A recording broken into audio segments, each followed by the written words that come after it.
दिव्यानी व्यास और स्वागत है आपका जनता समाचार में। चलिए रुक करते हैं आज की खास खबरों पर। जहां बीजेपी हरीश रावत के बयान पर सवाल खड़े कर रही है, तो वहीं बीजेपी पर हरीश रावत ने बड़े सवाल खड़े करते हुए उनके बयान को तोड़ मरोड़ कर पेश करने का आरोप लगाया है। हरीश रावत ने अपने फेसबुक पर लिखते हुए कहा कि प्रधानमंत्री की सुरक्षा सेंट्रल एजेंसी जिनमें आईबी, एसपीजी सब सम्मिलित है और राज्य पुलिस इनका सम्मिलित दायित्व है।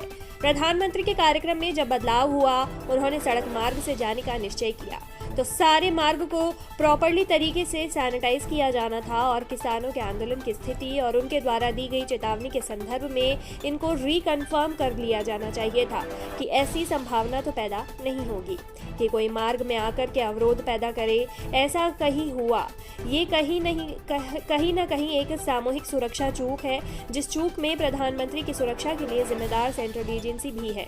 यहाँ तक कि उस क्षेत्र के अंदर जो प्रभावी है बीएसएफ, जिसको वहां की सुरक्षा का ओवरऑल मामला केंद्र सरकार ने सौंपा है, 50 किलोमीटर दायरे की सीमा के अंदर उनको भी इस बात को देखना चाहिए था, लेकिन ऐसा नहीं हुआ।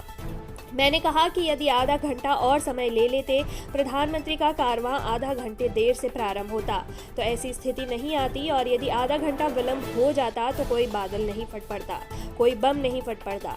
मैं समझता हूँ इस सामान्य से बयान को जो लोग राजनीतिक कारण करने की कोशिश कर रहे हैं, वो कृपा करके मेरे पूरे बयान को देखें। यदि मेरे पूरे बयान में ऐसे कोई इंटेंशन लगता है कि प्रधानमंत्री की सुरक्षा को अंडरमाइन करने की कोशिश कर रहा हूँ, तो मैं सारे देश से क्षमा मांगने की तैयार हूँ। माननीय प्रधानमंत्री जी की सुरक्षा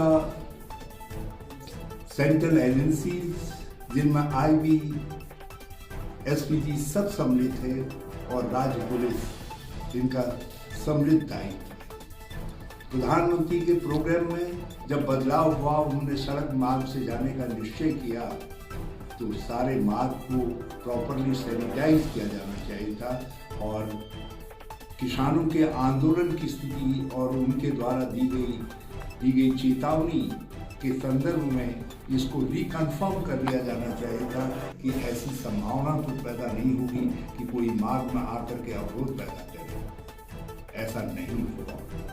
ये कहीं न कहीं पर एक सामूहिक चूक है, जिस चूक में प्रधानमंत्री जी की सुरक्षा के लिए जिम्मेदार सेंट्रल एजेंसीज भी हैं।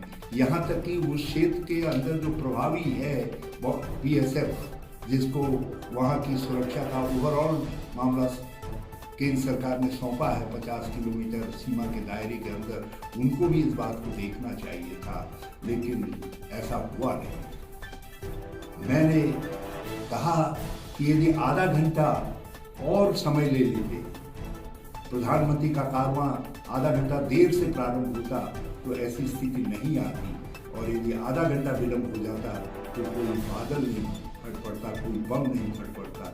मैं समझता हूँ इस सामान्य से बयान को जो लोग राजनीतिकरण करने की कोशिश कर रहे हैं, वो कृपा करके मेरे पूरे बयान को देखें।